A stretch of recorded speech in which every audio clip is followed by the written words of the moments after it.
हाँ तो प्यारे साथियों, एक बार पुनः स्वागत है आप सभी का आपके favourite YouTube channel Amit sir English गुरु पर, जिस पर आप सफलतापूर्वक तैयारी कर रहे हैं अपने 12th का सिलेबस हिंदी और इंग्लिश का। तो दोस्तों, इस वीडियो में रेनबो पार्ट 2 का first chapter Indian civilisation and culture का संपूर्ण अध्ययन आप करेंगे। तो दोस्तों, यह वीडियो पार्ट 3 है और अगर आपने पार्ट 1 और पार्ट 2 नहीं देखा है तो जल्दी से जल्दी आप हमारे चैनल को सब्सक्राइब कर लें और बेल आइकन को प्रेस कर लें ताकि हमारी आगे आने वाली वीडियो का नोटिफिकेशन सबसे पहले आपको मिले। तो चलिए हम लोग शुरू करते हैं, लेकिन आपसे एक आग्रह है कि आप क्या करें, इसको शेयर कर दें अधिक से अधिक लोगों के बीच में, ताकि इस लॉकडाउन में, इस समझिए कि पैंडेमिक में सभी को पढ़ने का, इस महामारी में सभी को पढ़ने का अवसर प्राप्त हो सके। तो चलिए हम लोग बिना समय गंवाए हम लोग शुरू करते हैं। जैसा कि आप देख पा रहे हैं कि यहाँ जो पैराग्राफ नंबर 8 है, तो पैराग्राफ नंबर 1 to 7 जो है पार्ट 1 और पार्ट 2 में जो है मैंने पढ़ा दिया है। तो ये पार्ट 3 है और पार्ट 3 में आप लोग पढ़ेंगे पैराग्राफ 8 से। जी हाँ, आप पैराग्राफ 8 से पढ़ेंगे। आप बुक को ले लें अपने हैंड में, रेनबो पार्ट 2 जो बुक है 12th का, आप उसको ले लें और आप पैराग्राफ 8 से पढ़ना शुरू करें। आशा करता हूँ आपको ये वीडियो बहुत ही अच्छा लगेगा। तो चलिए हम लोग शुरू करते हैं। चलिए, क्या दिया है, this saw that kings and their swords were inferior. यहाँ जो वेयर है सर, ये थोड़ा मिस प्रिंटिंग है, मैं इसको इम्प्रूव कर दूँ। WERE क्या होगा, WERE वेयर होगा, ठीक। तो they saw that kings and their swords were inferior to the sword of ethics, कि नहीं, and they therefore held the sovereigns of the earth to be inferior to the rishis and the fakirs. मैं थोड़ा सा इसको ऊपर कर दूँ, आपको ज़्यादा बेहतर ढंग से समझ में आएगा। अब समझिए, फिर से मैं प्रोनाउंस करता हूँ, फिर से मैं उच्चारण करता हूँ। देखिए, दिस सॉ, उन लोगों ने देखा, किन लोगों ने देखा, हमारे पूर्वजों ने देखा, डैट की किंग्स एंड देयर स्वॉर्ड्स, राजा और उनकी तलवारें। यहाँ पे तलवारें की मतलब उनकी ताकतें, राजा और उनकी ताकतें, वेयर, यहाँ मैंने पहले ही क्लियर कर दिया, वेयर का जो स्पेलिंग है WERE क्या होगा, वेयर। वेयर मतलब थे, यहाँ पे वेयर का मतलब थे। तो दे सॉ डैट, उन लोगों ने देखा कि राजा और उनकी तलवारें अर्थात उनकी ताकतें वेयर इन्फीरियर, घटिया थी, तुच्छ थी, निम्न स्तर की थी। किसके सामने, तो to the sword of ethics, नीति शास्त्र की तलवारों के सामने। नीति शास्त्र का मतलब होता है धर्म शास्त्र, मतलब आप कह सकते हैं धर्म ग्रंथ की तलवारों के सामने, मतलब धर्म ग्रंथ की ताकतों के सामने। जो राजा होते थे और राजा की जो ताकतें होती थी वह तुच्छ होते थे, वह घटिया होती थी, वह नीच होता था। मतलब क्या है, मतलब इसका ये है कि राजा होते थे, राजा की ताकतें भी होती थी, लेकिन नीति शास्त्र के ताकतों के सामने, धर्म ग्रंथों के ताकतों के सामने राजा की ताकत और राजा कुछ भी नहीं हुआ करता था। एंड दे, और इसीलिए वे लोग, एंड दे देयरफॉर, और इसीलिए वे लोग, held the sovereigns of the earth to be inferior to the rishis and the fakirs, और इसीलिए जो राजा हुआ करते थे वह धरती के महंगी महंगी चीज़ों को, सॉवरेन्स ऑफ द अर्थ का मतलब हुआ धरती की महंगी महंगी चीज़ों को, प्रभुता वाली चीज़ों को क्या किया, हेल्ड टू बी इन्फीरियर, इसको घटिया माना, तुच्छ माना। किसके सामने, तो to the rishis and the fakirs, फकीरों तथा ऋषियों के सामने।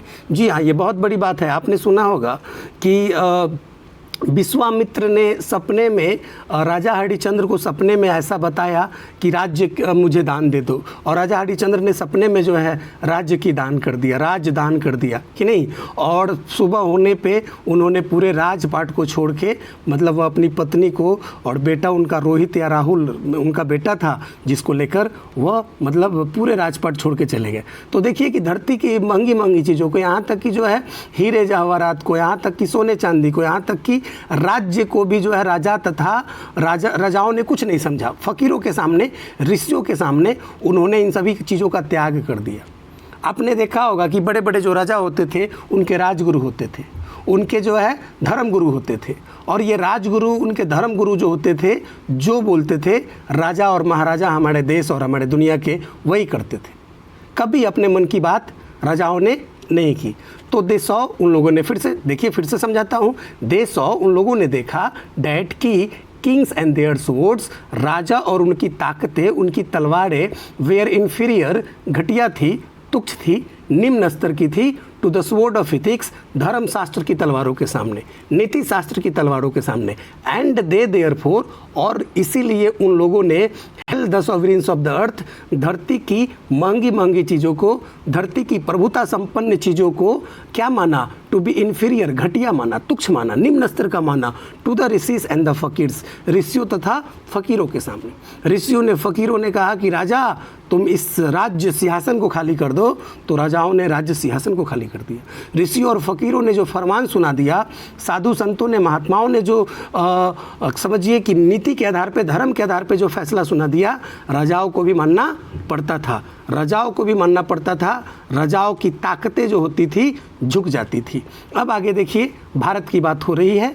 अब भारत की बात किया जाए कि नहीं, अ नेशन, एक राष्ट्र, with a constitution like this, जिसके पास ऐसा संविधान हो। With a constitution like this मतलब एक ऐसा राष्ट्र जिसके साथ ऐसा संविधान हो, is fitter to teach others than to learn from others, या दूसरे से सीखने के बजाय दूसरे को सिखाने के लिए उपयुक्त है। फिटर मतलब ज़्यादा उपयुक्त है, टू टीच अदर्स दूसरे को सिखाने के लिए ज़्यादा उपयुक्त है, than to learn from others दूसरे से सीखने के बजाय। मतलब हमारा जो भारत है और भारत का जो संविधान है, सभी धर्म समभाव, सब धर्म समभाव वाली संविधान है। सभी धर्मों की इज्जत, सभी धर्मों को मानने की आज़ादी, सभी धर्म के प्रति जो है आस्था, ये जो हमारी संविधान में जो लिखा हुआ है, तो ऐसे संविधान वाले देश को दूसरे से सीखने के बजाय दूसरे को सिखाने के लिए ज़्यादा फिट है, ज़्यादा उपयुक्त है। दिस नेशन हैड कोर्ट्स, ऐसा नहीं था। इस राष्ट्र के पास कोर्ट्स थे, पहले भी कोर्ट्स थे, लॉयर्स, वकील थे, एंड डॉक्टर्स, और चिकित्सक भी थे, डॉक्टर भी थे, but they were all within bounds, लेकिन सभी अपने अपने सीमा में थे। बाउंड्स का मतलब क्या हुआ? सीमा। सभी अपने अपने सीमा में थे। किसी को किसी के मामले में टांग अड़ाने की कोई ज़रूरत नहीं थी। ये जो हमारा देश है, इस देश के पास पहले भी कोर्ट कचहरी थे, पहले भी वकील थे, पहले भी डॉक्टर्स थे, but they were all within bounds, लेकिन सभी अपने अपने सीमा में थे। सभी अपने अपने में, उनका एक दायरा था, उन दायरों में रहकर वह काम करते थे। किसी को किसी के दायरे को लांघने की ज़रूरत नहीं थी। लेकिन आज की जो भारत है, आज की जो स्थिति है, हर एक आदमी एक दूसरे से दुखी है, और दुखी इसलिए नहीं है कि वह विकसित नहीं हो रहा है, दुखी इसलिए है कि सामने वाला विकसित कैसे हो गया, हमारे बगल वाला विकसित कैसे हो गया। आज तो समझिए कि पटी पटीदार और भाई भाई में नहीं पट रहा, सिर्फ और सिर्फ मन उनका संतुष्ट नहीं है और वह मेहनत पे विश्वास नहीं करते हैं। आगे देखिए क्या दिया हुआ है, आगे देखिए, आगे कितना अच्छा ढंग से देखिए। आपको ये चैप्टर बहुत ही अच्छा लगने वाला है, क्योंकि ये आपको सीख देके जाएगा। बहुत बच्चे बोल रहे थे मोटिवेशन वीडियो बनाइए। अरे मोटिवेशन क्या, पूरा चैप्टर आपका मोटिवेशन है। आप एक बार पढ़ के तो देखो, एक बार सीख के तो देखो। अब देखो क्या दिया है आगे। एवरीबडी न्यू, सभी कोई जानते थे, सभी को पता था, सभी को जानकारी थी डैट की these professions were not particularly superior. क्योंकि सभी को पता था, सभी को जानकारी थी, सभी कोई जानते थे कि ये जो पेशा थे, ये जो धंधा थे, कौन वाला पैसा, कौन सा धंधा? कचहरी का, वकालत का और चिकित्सक का। ये सभी जो पेशे थे वेयर नॉट पार्टिकुलरली सुपीरियर, ये खास तौर पे बेहतरीन पेशा नहीं माना जाता था। बच्चे बोलेंगे सर ये वकालत वाला पेशा, ये डॉक्टरी वाला पेशा, ये कोर्ट कचहरी वाला पेशा इतना बेहतर है आज के ज़माने में, उस समय क्यों नहीं बेहतर माना जाता था? क्योंकि भाई पहले झगड़ा फसाद नहीं होता था, पहले वाद विवाद नहीं होता था। पहले लोग क्या करते थे कि भाग्य समझकर अपना लड़ते नहीं थे, बल्कि एक्सेप्ट कर लेते थे। लोगों का अगर कोई छीन भी लेता था तो ये सोचते थे कि ये मेरे नसीब में अगर होगा तो ऊपर वाला आज न तक कल हमको दे देगा। ईश्वर में इतनी आस्था थी कि लोग जो है लड़ने के बजाय सारा चीज़ जो है उस ईश्वर पे, उस खुदा पे, उस भगवान पे छोड़ देते थे कि ऐ मालिक, ऐ मौला, ऐ खुदा परवरदिगार, ऐ भगवान, कि आप ही इसका फैसला करना। हम तो आपस में एक दूसरे का कत्लेआम, खूना खूनी और लड़ाई झगड़ा नहीं करेंगे। तो पहले क्या होता था, लोग इतने समझदार थे कि वह कोर्ट कचहरी से बचते थे, वह जो है मतलब वकालत से बचते थे। और सर जब ये लड़ाई झगड़ा नहीं करते थे तो फोड़ा फरोवल नहीं होता था, मारपीट नहीं होती थी, तो डॉक्टरों के पास भी जाने की नौबत नहीं पड़ती थी, और लोग स्वस्थ रहते थे। लोग क्या रहते थे? स्वस्थ रहते थे। क्यों रहते थे? क्योंकि ये काम करते थे, ये मेहनत करते थे, और ये जो है आज के ज़माने की तरफ बैठे नहीं रहते थे कि इनको तरह तरह की बीमारी हो जाए। तो सर ये जो वकालत वाला पेशा, ये जो डॉक्टरी वाला पेशा और ये कोर्ट कचहरी वाला जो पेशा था, ये खास तौर पे सुपीरियर नहीं थे, बेहतरीन पेशा नहीं माने जाते थे। कौन सी पेशा बेहतरीन मानी जाती थी? तो खेती की। खेती की पेशा बेहतरीन मानी जाती थी। ये भारत शुरू से ही कृषि प्रधान देश है, आप जैसा कि आप जानते हैं। तो ये पेशा बेहतर नहीं था, क्यों? चूँकि भाई कोर्ट कचहरी में लोग नहीं पढ़ते थे, समझदारी से काम करते थे, ईश्वर और खुदा पे विश्वास करते थे, लोग खुदा परस्ती में जीते थे कि नहीं, ईश्वरवादी हुआ करते थे। और जिस वजह से जो है ये लड़ाई झगड़ा नहीं करते थे और डॉक्टरों के पास भी जाने की नौबत नहीं पड़ती थी। अब आगे देखिए, moreover these vakils and vaids did not rob people. और इसके अलावे ये जो वकील होते थे, ये जो वैद्य होते थे, मतलब ये जो चिकित्सक होते थे, ये लोगों को लूटते नहीं थे। आज का जो ज़माना है सर, वकीलों का और डॉक्टरों की जो कंडीशन है सर, आप देख लीजिए कि हर एक चीज़ों में कमीशन है, हर एक चीज़ों में कमीशन है। आज जो है मतलब समझ लीजिए कि वकालत और ये वैद्य, ये डॉक्टर वाला जो पेशा है, ये बेहतरीन पेशा भी माना जाता है। बच्ची पेट में ही है, माँ बाप ने सपना देख लिया कि हम बेटी को डॉक्टर बनाएंगे, और जो है बेटा पेट में है कि नहीं, बच्चा पेट में है और माँ बाप ने सपना देख लिया कि हम क्या करेंगे कि अपने बच्चे को वकील बनाएंगे, हाँ एडवोकेट बनाएंगे, डॉक्टर बनाएंगे। बताइए सर, ये जो पेशा होते थे, ये जो वकील और ये वैद्य जो होते थे, ये लोगों को लूटते नहीं थे।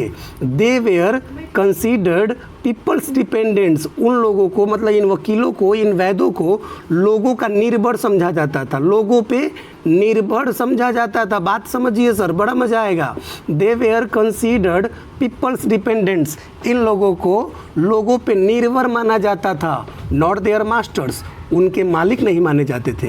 ये वकील, ये डॉक्टर लोगों पर निर्भर होते थे। कैसे निर्भर होते थे भाई? कोई मुकदमा हो, कोई लड़ाई झगड़ा हो, तब तो वकील की काम आए।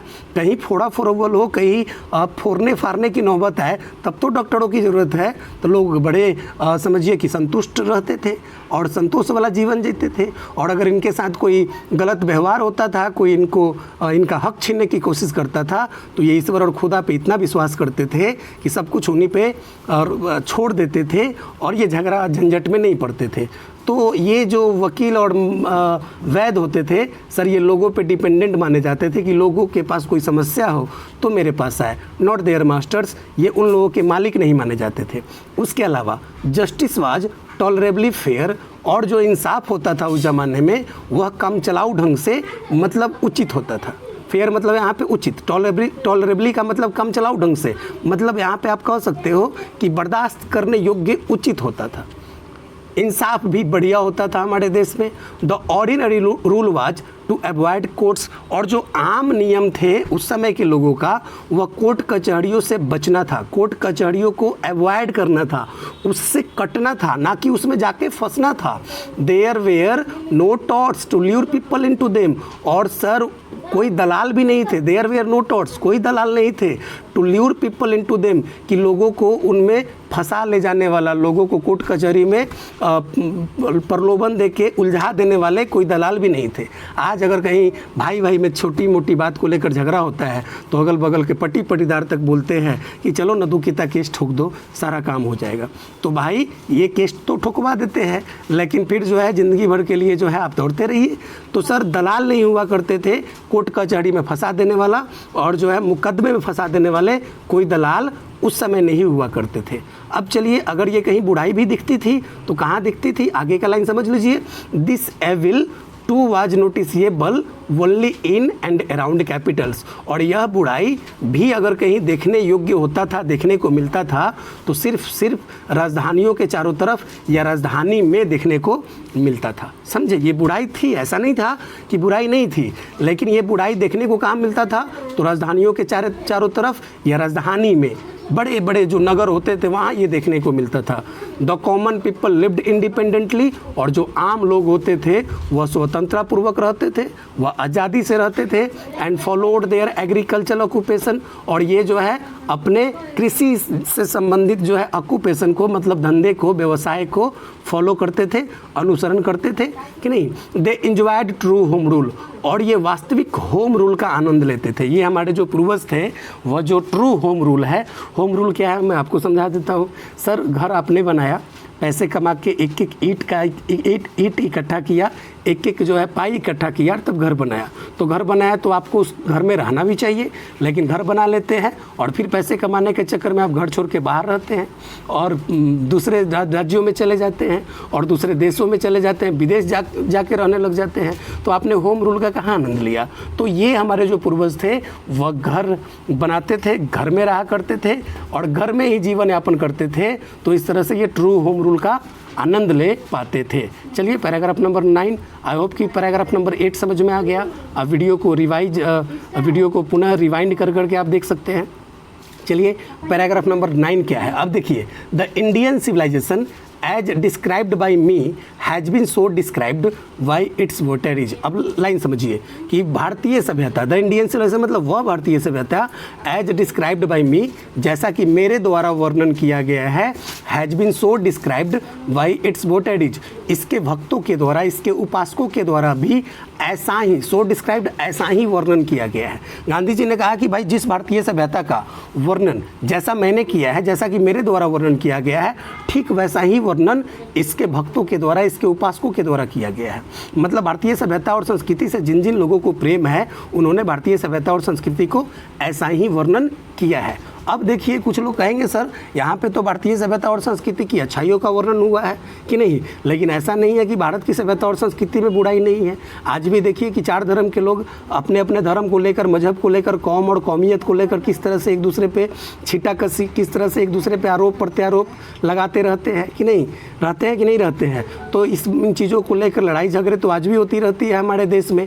तो इसके लिए गांधी जी ने कहा, in no part of the world, दुनिया के किसी भी कोने में, एंड अंडर नो सिविलाइजेशन, और किसी भी सभ्यता के अंतर्गत, have all main attend perfection, किसी भी सभ्यता के अंतर्गत सभी लोगों ने पूर्णता को प्राप्त नहीं किया है। बहुत बड़ी बात यहाँ पे गांधी जी ने कहा। देखिए भाई, ये 5 उंगली बराबर नहीं होती है।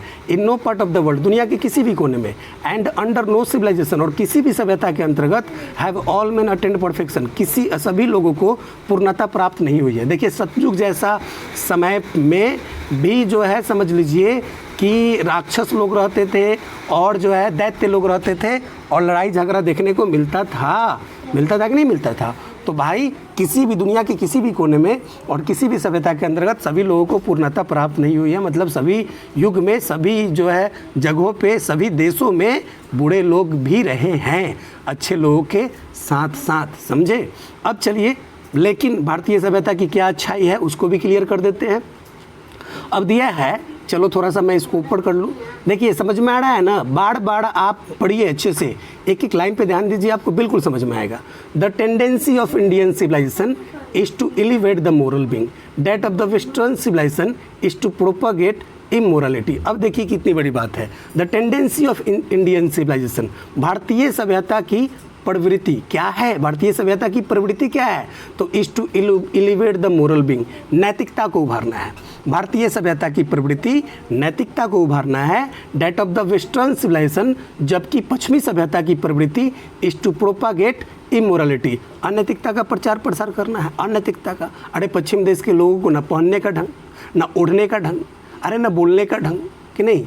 अरे देखो ये क्या कपड़ा पहनते हैं, ये किस तरह से रिश्तों को मेंटेन करते हैं। अरे कोई बाप बेटी नहीं वहाँ, कोई पति पत्नी नहीं, अरे भाई बहन के रिश्ते भी वहाँ पे तार तार होते हैं।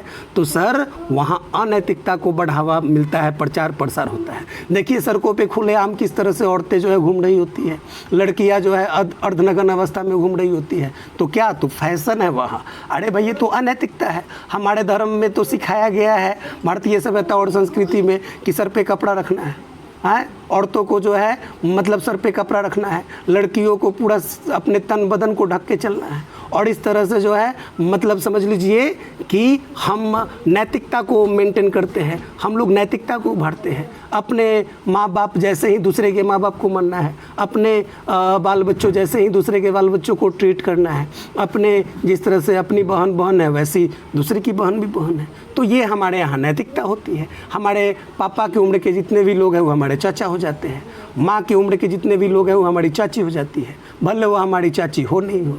तो ये नैतिकता को उभारना कहाँ देखने को मिलता है ये सारी चीज़ें, बताइए। रहमान जी को भी हम चच्चा बोलते हैं और जो है शमशाद जी को भी हम चच्चा बोलते हैं, जिस तरह से हम लोग अपने चचा को चचा बोलते हैं कि नहीं बोलते हैं, तो ये भारतीय सभ्यता और संस्कृति में है।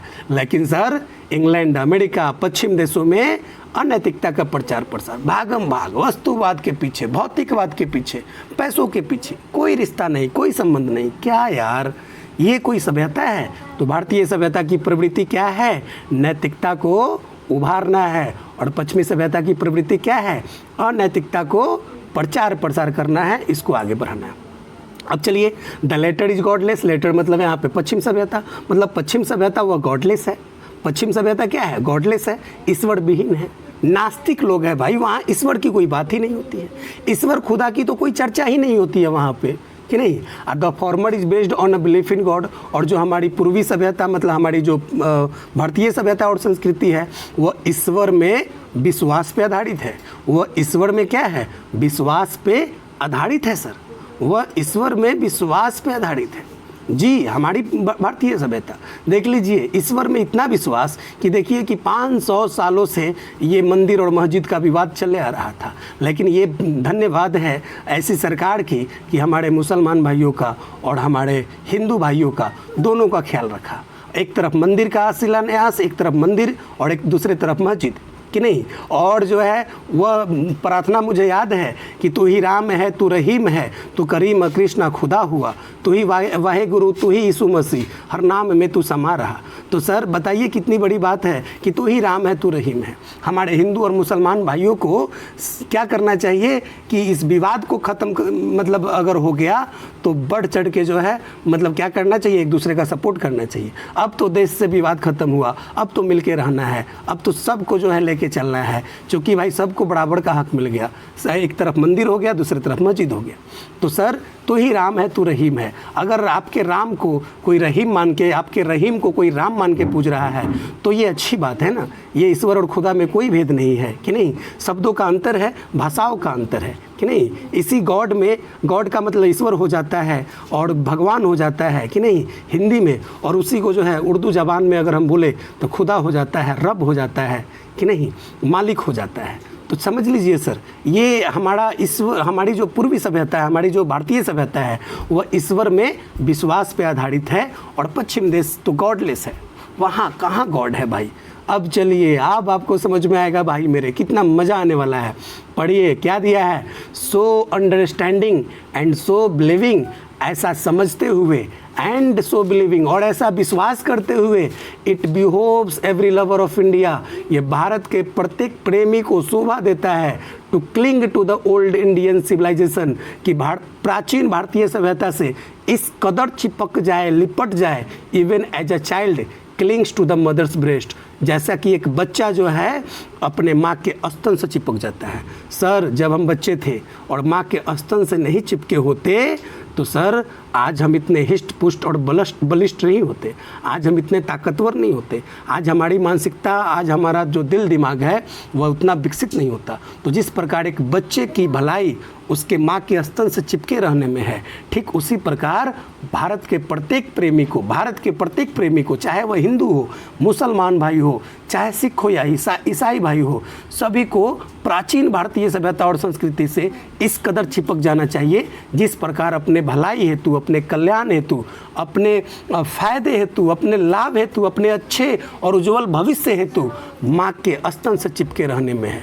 तो चलिए मेरे दोस्तों, ये आपको समझ में आ रहा होगा, बहुत ही बेहतर। आपको इस तरह का, हमको नहीं लगता है कि पूरे बिहार में आपको इस तरह का लेक्चर के साथ आपको चैप्टर पढ़ाया जा रहा होगा। बिल्कुल आपके दिल और दिमाग को झकझोर देने वाला। मोटिवेशन क्या होता है आप देखिए, मोटिवेशन क्या होता है, स्तर देखिए मोटिवेशन का कितना खतरनाक है। बिल्कुल आप जो है समझ रहे होंगे एक एक बातों को। आप बेहतर से बेहतर तैयारी कीजिए, हम यही प्रार्थना करते हैं आप लोगों से। चलिए अब पैराग्राफ नंबर 10 में चलते हैं। पैराग्राफ नंबर 10 क्या कहता है। अब यहाँ पे बहुत बात हो गई, बहुत पश्चिमी सभ्यता, बहुत पूर्वी सभ्यता, बहुत जो है इंग्लैंड अमेरिका की सभ्यता की बात हो गई, बहुत भारतीय सभ्यता की बात हो गई। अब गांधी जी ने देखा कि देखो गांधी जी क्या कह रहे हैं। गांधी जी बोल रहे हैं, I am no hater of the west. भाई मैं पश्चिम देशों से नफरत करने वाला नहीं हूँ। I am no hater, hater मतलब नफरत करने वाला। मैं पश्चिमी देशों से नफरत करने वाला नहीं हूँ। तो क्या हूँ? I am thankful to the west. अरे भाई मैं तो पश्चिमी देशों का शुक्रगुजार हूँ, मैं आभारी हूँ हूँ, किस लिए? तो फॉर मेनी अ थिंग, बहुत चीज़ों के लिए। I have learned from western literature, जो मैंने पश्चिमी साहित्यों से सीखा है। अरे भाई, मैं पश्चिमी देशों से नफरत करने वाला नहीं हूँ, तो क्या हूँ? मैं पश्चिमी देशों का शुक्रगुजार हूँ, मैं आभारी हूँ। फॉर मेनी अ थिंग, बहुत चीज़ों के लिए। I have learned from western literature, जो मैंने पश्चिमी साहित्य से सीखा है। But I am thankful to modern civilisation. अरे बल्कि मैं तो आधुनिक सभ्यता का भी शुक्रगुजार हूँ। बल्कि आई एम थैंकफुल, मैं शुक्रगुजार हूँ, मैं आभारी हूँ टू मॉडर्न सिविलाइजेशन, आधुनिक सभ्यता का। किस लिए? तो फॉर टीचिंग मी, मुझे सिखाने के लिए, मुझे पढ़ाने के लिए। क्या? डैट कि इफ़ आई वांट इंडिया, अगर मैं भारत को चाहता हूँ, क्या चाहता हूँ? To rise to its fullest height, इसके स्वर्णिम ऊंचाई तक, इसके पूर्ण ऊंचाई तक उठा के ले जाना चाहता हूँ भारत को, तो I must tell my countrymen frankly, तो मुझे अवश्य स्पष्ट रूप से अपने देश के लोगों से कह देना चाहिए डैट कि after years and years of experience of modern civilisation, मैंने आधुनिक सभ्यता के सालों साल अनुभव करने के बाद, सालों साल अनुभव करने के बाद आई have learned one lesson from it, मैंने इससे एक ही ज्ञान सीखी है, एक ही सबक सीखी है। यहाँ पे लेसन होगा, ये लिसन कर दिया गया, मिस प्रिंटिंग है, माफ़ करना, मैं देख नहीं पाया। मैं इसका स्पेलिंग यहाँ पे दे देता हूँ, LESSON, लेसन। यहाँ पे क्या होगा? लेसन होगा। तो मैंने इससे सालों साल आधुनिक सभ्यता का अध्ययन करने के बाद, अनुभव करने के बाद एक ही ज्ञान, एक ही सबक सीखी है, एंड डैट इज़ डैट, और वह यह है कि we must shun it at all cost, हमें हर कीमत पे इससे बचना चाहिए, हमें हर कीमत पे इस आधुनिक सभ्यता से दूर रहना चाहिए, बचना चाहिए। बताइए सर, आधुनिक सभ्यता के ये शुक्रगुजार किस लिए है? क्योंकि आधुनिक सभ्यता से ये सीखे हैं कि अगर गांधी जी भारत को इसके सबसे पूर्ण ऊंचाई तक लेके जाना चाहते हैं, तो उनको अपने देश के निवासियों से स्पष्ट रूप से कह देना चाहिए कि आधुनिक सभ्यता का सालों साल अनुभव करने के बाद उन्होंने इससे एक ही सबक, एक ही ज्ञान की बात सीखी है, और वह यह है कि we must shun it at all cost, हमें हर कीमत पे इससे दूर रहना चाहिए, आधुनिक सभ्यता से दूर रहना चाहिए। आई होप कि आपको समझ में आ रहा होगा, बिल्कुल आपको समझ में आ रहा होगा। आप वीडियो को फिर से रिवाइंड करके बाद में बार बार देखिएगा। देखिए, ऐसे चैप्टर को पढ़िएगा तो अपने देश, अपनी सभ्यता को समझ पाइएगा, हमें कैसे जीना है, किस प्रकार रहना चाहिए, किस प्रकार से हम घर परिवार को भी जो है बचा सकते हैं। जिस तरह की आधुनिकता की दौर और आंधी चल रही है, इस आंधी और इस दौर में कोई बचने वाला नहीं है, तो इससे बचने के लिए आप चैप्टर को बढ़िया से पढ़िए मेरे दोस्तों, बढ़िया से पढ़िए। चलिए, अब ये 11 नंबर पैराग्राफ है। अब 11 नंबर पैराग्राफ में क्या है? अब आधुनिक सभ्यता की जिक्र हुई कि भाई आधुनिक सभ्यता से हर कीमत पे हमसे बचना चाहिए, हमको हर कीमत पे आधुनिक सभ्यता से दूर रहना चाहिए। तो ये आधुनिक सभ्यता है क्या? तो इसके बारे में गांधी जी ने क्या विचार रखा, आप थोड़ा सा पढ़ने की कोशिश कीजिए। दिया है, what is the modern civilisation. भाई वह आधुनिक सभ्यता क्या है? अरे वह आधुनिक सभ्यता क्या है जिससे हमें हर कीमत पे दूर रहना चाहिए? तो गांधी जी ने स्पष्ट रूप से कह दिया, it is the worship of the material. भाई ये वस्तुओं की पूजा है। It is the worship of the material, मतलब यह वस्तुओं की पूजा है, ये भौतिक सुख सुविधाओं की पूजा है।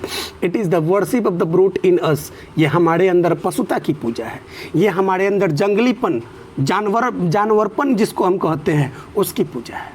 सर आधुनिक सभ्यता सर भौतिक चीज़ों की पूजा है, सुख सुविधाओं की पूजा है, वस्तुओं की पूजा है। बच्चे बोलेंगे कैसे? अरे भैया, आज हम पूजा करते हैं, कहना तो नहीं चाहिए, अगर मैं बोल दूंगा तो लोगों को ख़राब लगेगा। दीपावली होती है और हम किलो बटखारा से लेके समझ लीजिए कि घर की जो चीज़ें हैं, जंगला चौखट केवाड़ी तक की पूजा कर लेते हैं, वस्तुओं की पूजा कर लेते हैं। और हम क्या करते हैं कि सर हम विश्वकर्मा पूजा करते हैं। पता चलता है विश्वकर्मा जी को तो ऐसे ही हम फोटो के तौर पे पूजा कर लिए, फ़ोटो की पूजा कर लेते हैं। और हम गाड़ी घोड़ा का पूजा कर लेते हैं, दुकान का पूजा कर लेते हैं। तो अगर कुल मिला के देखा जाए तो हुआ ना वस्तुओं की पूजा। करते हैं कि नहीं करते हैं? एकदम करते हैं। और कुल मिला के सर वस्तुओं के प्रति हमारी लालच इतनी बढ़ती चली जाती है, इतनी बढ़ती चली जाती है भाई कि हम जानवर होते जाते हैं, हम वहसी होते जाते हैं। तो ये हमारे अंदर वहसीपन की भी पूजा है, ये हमारे अंदर पशुता की भी पूजा है, ये हमारे अंदर जानवरपन की भी पूजा है कि नहीं? अरे वस्तु अगर आपने देखिए, पूजा करना गलत नहीं है, आप पूजा कीजिए भाई, लेकिन आप कैसे भूल जाते हैं कि जिस दुकान और मकान की मैं पूजा कर रहा हूँ, चूँकि मुझे उससे प्यार है, क्या किसी दूसरे दुकान और मकान वाले को अपने दुकान और मकान से प्यार नहीं होगा? होगा कि नहीं होगा। लेकिन सर आप क्या करते हैं कि अपने वस्तुओं के सामने दूसरे के वस्तुओं की कोई इज्जत नहीं, कोई उसकी मान सम्मान नहीं, और उसी वस्तु को लेकर आप लड़ाई झगड़ा और खून खराबा तक उतर जाते हैं। तो ये हुआ ना हमारे अंदर जानवरपन और पशुता की पूजा, बिल्कुल हुआ कि नहीं हुआ। तो गांधी जी ने कहा यहाँ तक ही नहीं, उन्होंने सीधे कह दिया इट इज़ अनएडल्ट्रेटेड मैटेरियलिज्म, ये पूर्ण रूप से, ये शुद्ध रूप से, ये असली रूप से वस्तुवाद है, भौतिकवाद है। क्या? आधुनिक सभ्यता। आधुनिक सभ्यता असली भौतिकवाद है। And modern civilisation is nothing. और अगर देखा जाए भाई मेरे, तो आधुनिक सभ्यता तो कुछ भी नहीं है इफ, यदि इट डज नॉट थिंक, यह नहीं सोचे एट एवरी स्टेप, प्रत्येक कदम पे, of the triumph of the material civilisation, भौतिक सभ्यता के विजय के बारे में। आधुनिक सभ्यता सर अगर देखा जाए भाई मेरे, तो ये कुछ भी नहीं है अगर यह अपने प्रत्येक कदम पे आधुनिक जो है या भौतिक सभ्यता के विजय के बारे में नहीं सोचे। आज देखिए सर, सभी लोग भागम भाग सुख सुविधाओं के पीछे पड़े हैं, सुख सुविधाओं के पीछे पड़े हैं, और उस सुख सुविधाओं के आराम तले इतना दबते चले जा रहे हैं सर कि कल होके अगर उस बच्चे को, उस ऐसे लोगों को उन सुख सुविधाओं की कमी हो जाए तो ये गलत रास्ते पे चले जा रहे हैं, ये खून खराबा पर उतर जा रहा है। बताइए आज मोबाइल का जो लत लग रहा है बच्चों को, और मोबाइल जब गार्जियन छीनने का काम करता है तो बच्चे उस मोबाइल के वजह से खून तक कर दे रहे हैं गार्जियन का। आपने सुना होगा पबजी गेम, और पबजी गेम इतना हावी हो गया बच्चों के ऊपर कि जिन जिन लोगों ने पबजी खेलने से बच्चों को मना किया, बहुत लोग मौत के जो है घाट उतार दिए गए। बच्चों ने मार दिया अपने माँ बाप को, बताइए, बच्चों ने मार दिया। तो सोचिए आप, ये आधुनिक सभ्यता क्या है सर? ये प्रत्येक कदम पे अपने सुख सुविधाओं के बारे में बताइए सोचता रहता है। तो सर आधुनिक सभ्यता कुछ नहीं है अगर लोग जो है पुराने जो है तौर तरीके से जीवन यापन करने लग जाए, आराम से रहने लग जाए, एक दूसरे की इज्जत करने लग जाए, माँ बाप को सम्मान मिलने लग जाए कि नहीं, बुजुर्गों को जो है उचित जो है सेवा की जाने लग जाए कि नहीं, और सबसे बढ़कर लोगों की एक दूसरे के प्रति भावनाएं अच्छी हो जाए कि नहीं, ईश्वर और खुदा जो है लोगों में ही है कि नहीं, कोई जाति धर्म मजहब के आधार पे जो है अगर लोग जो है एक दूसरे से भेदभाव करते हैं तो समझिए कि ये आधुनिकता का दौर है और ये आधुनिक सभ्यता में फंसते जा रहे हैं। ये आज किसी और को काट रहे हैं, कल ये खुद काटे जाएंगे। अरे जो गल काटे और का अपना रहे कटाए, साई के दरबार में बदला कभी न जाए। अरे जो आज दूसरे का गला काट रहा है कल उसका गला काट दिया जाएगा। अरे राम जैसे लोगों को जो है, राम जैसे प्रभु को, भगवान को जो है जब बदला देना पड़ा तो हम आप किस खेत के मूल्य हैं, किस खेत के मूल्य है? राम के पिता दशरथ ने जो है भूल चूक से जो है श्रवण कुमार की हत्या कर दी थी, और मतलब राम के पिता को जो है जब श्रवण कुमार के हत्या का दोष लग गया उनको भोगना पड़ गया। उन श्रवण कुमार के माता पिता की तरह जो है दशरथ जी को भी जो है पुत्र वियोग में मर जाना पड़ा। तो सर हम आप किस खेत की मूल्य है? ईश्वर से डरो, खुदा से डरो कि नहीं, अच्छे रास्ते पे चलो, सभी को जो है सम्मान दो, सभी को एक नज़र से देखो, सभी की इज्जत करो, सम्मान करो, तब जो है आप प्राचीन सभ्यता, आधुनिक युग में भी प्राचीन सभ्यता का अनुसरण करते नजर आएंगे। तो बिल्कुल आपको ये समझ में आ रहा होगा भाइयों। चलिए हम लोग चलते हैं पैराग्राफ नंबर 12 पे। ये आई होप कि ये लास्ट पैराग्राफ नंबर ही होगा, तो चलिए ये लास्ट ही होगा। आप थोड़ा सा और टाइम दीजिए, बस 10 मिनट का टाइम और लूँगा मैं आपसे। अब देखिए, it is perhaps unnecessary if not useless to weigh the merits of the two civilisation. Gandhi ji ने बड़ा सुंदर शब्दों में कहा, मैं थोड़ा सा कलर चेंज कर दूं, गांधी जी ने बड़ा सुंदर शब्दों में कहा कि भाई इट इज़ परहैप्स अननेसेसरी, यह शायद अनावश्यक है। अननेसेसरी मतलब अनावश्यक, यह शायद अनावश्यक है, इफ़ नॉट यूजलेस, अगर बेकार नहीं है तो यह शायद अनावश्यक है, to weigh the merits of the two civilisation, दो सभ्यताओं के गुणों को तौलना। अभी तक आपने क्या देखा? पश्चिमी सभ्यता, पूर्वी सभ्यता, आपने देखा कि इंग्लैंड अमेरिका की सभ्यता, भारत की सभ्यता, तो इसी के गुण और अवगुण को तो तौला जा रहा है। क्या बुराई पश्चिमी सभ्यता में है, क्या अच्छाई हमारे भारत की सभ्यता में है, तो यही सब तो तौला जा रहा है। तो वही यहाँ पे गांधी जी ने कहा कि इट इज़ परहैप्स अननेसेसरी, यह शायद अनावश्यक है, इफ़ नॉट यूजलेस, अगर बेकार नहीं है। क्या? तो to weigh the merits of the two civilisation, दो सभ्यताओं के गुणों को तौलना शायद जो है अगर बेकार नहीं है तो यह अनावश्यक है। क्यों? तो इट इज़ लाइकली, यह संभव है, डैट कि the West has evolved a civilisation, पश्चिम देश के लोगों ने एक ऐसे सभ्यता का विकास किया है, suited to its climate and surroundings, जो उसके वातावरण और उसके जलवायु को सूट करता हो, उसके वातावरण और उसके जलवायु के अनुसार अनुकूल हो, उपयुक्त हो। बच्चे बोलेंगे सर इसको थोड़ा सा और समझाइए, तो चलिए हम समझाते हैं, फिर आगे का भी लाइन थोड़ा सा पढ़ देते हैं तो ज़्यादा मज़ा आएगा।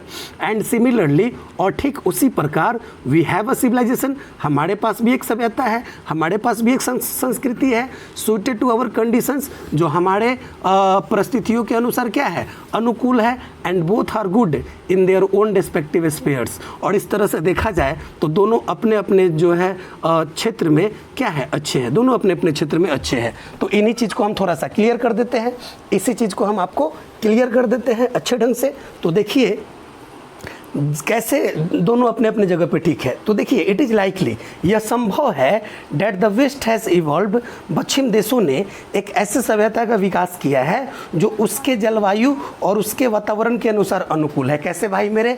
तो देखो, पश्चिम देश के लोग शराब पीते हैं। क्यों शराब पीते हैं आपको पता है? क्योंकि वहाँ ठंडा प्रदेश है। पश्चिम देश के लोग क्या है, ठंडा प्रदेश है, वहाँ एक जैसा जलवायु रहता है कि नहीं, और एक जैसा जब जलवायु रहता है तो वहाँ के लोग जब शराब पीते हैं तो वहाँ जो शराब है सर, वह जस्ट लाइक मेडिसिन काम करता है।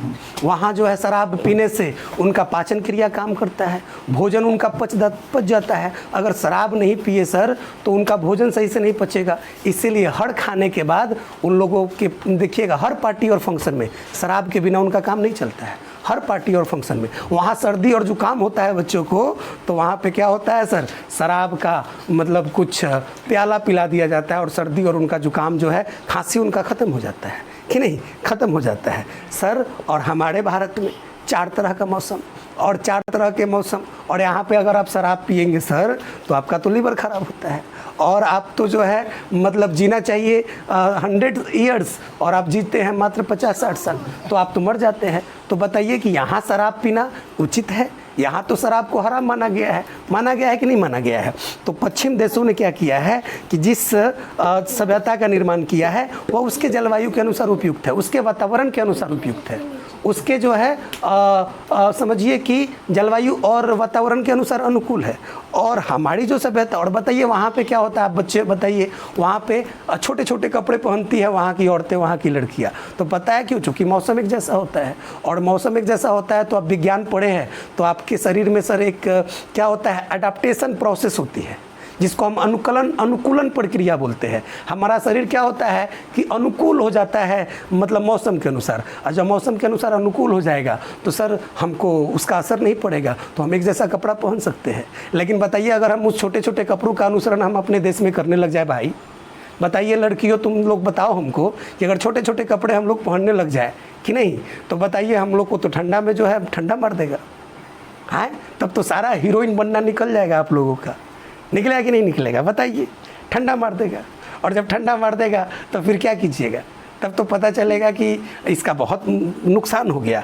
तो सर हमारी जो सभ्यता और संस्कृति है कि सर ठंडे में तो पूरे शरीर को ढकना ही ढकना है, और गर्मी में भी ढकना ज़रूरी है। पूछिएगा क्यों ढकना ज़रूरी है?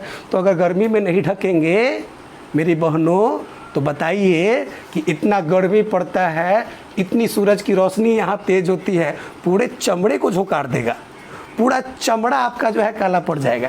तो बताइए कि आज देखिए कि आप लोग देखती होंगी, बुरा नहीं मानिएगा, कि गर्मी का जब वक्त होता है तो लड़कियां क्या करती है कि पूरे हाथ को सॉक्स से ढक लेती है, सॉक्स पहनती है, पूरे मोजा हाथ में, और जो है पूरे शरीर को ढक के चलते हैं। यहाँ तक कि गर्मी में आप देखिएगा, जब गर्मी बहुत पड़ती है तो लोग क्या करते हैं, ये कोरोना वायरस वाला मास्क लगा लेते हैं लोग, दुपट्टे से पूरे सर को ढक लेना और मुंह तोप लेना, क्योंकि भाई झुलस ना जाए गर्मी में। तो बताइए छोटे छोटे कपड़े कैसे चलेंगे? तो पश्चिम देश के लोग जो है अपने अनुसार अनुकूल है, और हमारे भारत की जो सभ्यता है वह हमारे जलवायु और हमारे वातावरण के अनुसार अनुकूल है। तो दोनों अपने अपने जगह पे ठीक है कि नहीं ठीक है?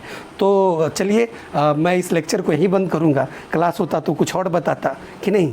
तो चलिए, अगर आपको ये वीडियो बहुत ही अच्छा लगा होगा तो प्लीज़ आप लाइक करें, शेयर करना नहीं भूलें, सब्सक्राइब करना नहीं भूलें, साथ ही साथ बेल आइकन को प्रेस करना नहीं भूलें।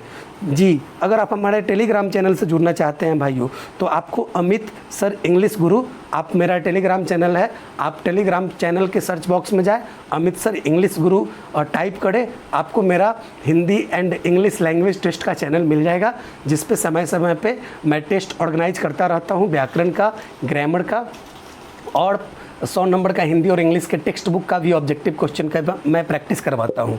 तो आशा करता हूँ आप लोग को ये वीडियो बहुत ही अच्छा लगा होगा। फिर मैं आपसे मिलता हूँ नेक्स्ट वीडियो में।